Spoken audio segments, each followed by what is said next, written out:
అందరికీ నమస్కారం. ముందుగా మన ఛానల్ని ఎవరైనా ఫస్ట్ టైం చూస్తున్నట్టయితే ప్లీజ్ సబ్స్క్రైబ్ చేసుకోండి. అలాగే పక్కనే ఉన్న బెల్ ఐకాన్ కూడా క్లిక్ చేయండి. అప్పుడే మేము పెట్టే ప్రతి వీడియో మీకు నోటిఫికేషన్ రూపంలో వచ్చేస్తుంది. వీడియో చూసే ముందు ఓం నమః శివాయ అని ఒక చిన్న కామెంట్ చేసేయండి. సూర్యుడు ఛాయా కుమారుడు శనిదేవుడు. శనిగ్రహం అని కూడా అంటారు. ఆయనను ఛాయాపుత్ర అని కూడా అంటారు. కొంతమంది జ్యోతిష్యులు ఈ గ్రహాన్ని 9 గ్రహాలలో అత్యంత క్రూరమైనదిగా భావిస్తారు. శనిదేవుడు న్యాయానికి దేవుడు.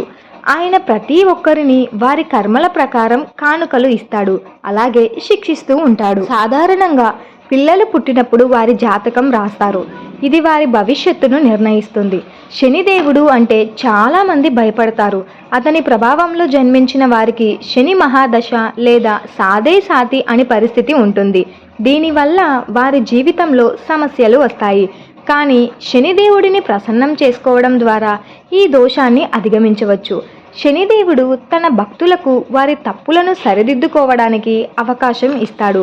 ఇప్పుడు శనిదేవుడిని ప్రసన్నం చేసుకోవడానికి కొన్ని మార్గాలు చూద్దాం. ఇలా చేయడం వల్ల శనిదేవుని అనుగ్రహం ఎప్పటికీ మనపైన ఉంటుంది. మంత్రాలు చాలా పవిత్రమైనవి. వాటి శక్తిని పూర్తిగా అర్థం చేసుకోలేకపోవచ్చు, కానీ వాటిలో ఆధ్యాత్మిక శక్తి ఉంటుంది. అవి మిమ్మల్ని దేవుడితో కలుపుతాయి. కాబట్టి శని మంత్రం, శని స్తోత్రం ఇలాంటివి చేయాలి. శనిదేవుడు కర్మకు ప్రభువు. ఆయన మన క్రియలు ప్రకారం ఫలితాలను ఇస్తాడు. మంచి పనులు చేయడం ద్వారా ఆయనను సంతోషపెట్టవచ్చు. శనిదేవునికి ఆవాలు లేదా నువ్వుల నూనెతో దీపం వెలిగిస్తే ఆయన సంతోషిస్తాడు.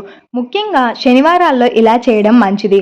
ఆ రోజున నల్లటి దుస్తులు ధరించడం, నల్ల నువ్వులు, ఉదరపప్పులు, ఇతర పాత్రలు, దుప్పట్లు సమర్పించడం మంచిది. ఆల్కహాల్, మాంసాహారం తీసుకోకుండా ఉండేవారిని శనిదేవుడు సులభంగా ప్రసన్నం చేసుకుంటాడు. మర్రి చెట్టుకు తియ్యటి పాలు సమర్పించడం కూడా మంచిది. మీరు ప్రేమతో సహాయం చేయాలి అనే ఉద్దేశంతో నిరుపేదలకు విరాళం ఇవ్వవచ్చు.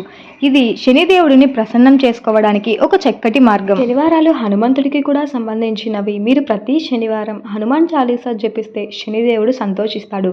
కోతులకు బెల్లం, శనగలు తినిపించడం వల్ల అదృష్టం వస్తుందని నమ్ముతారు. మహాదోషంతో బాధపడుతున్న వారు రావి చెట్టును పూజించడం వల్ల మంచిది. ముఖ్యంగా శనివారం ఉదయం రావి చెట్టుకు నీరు సమర్పించి దాని చుట్టూ ప్రదక్షిణ చేస్తే ఇంకా మేలు జరుగుతుంది. వీడియో నచ్చితే ప్లీజ్ సబ్స్క్రైబ్.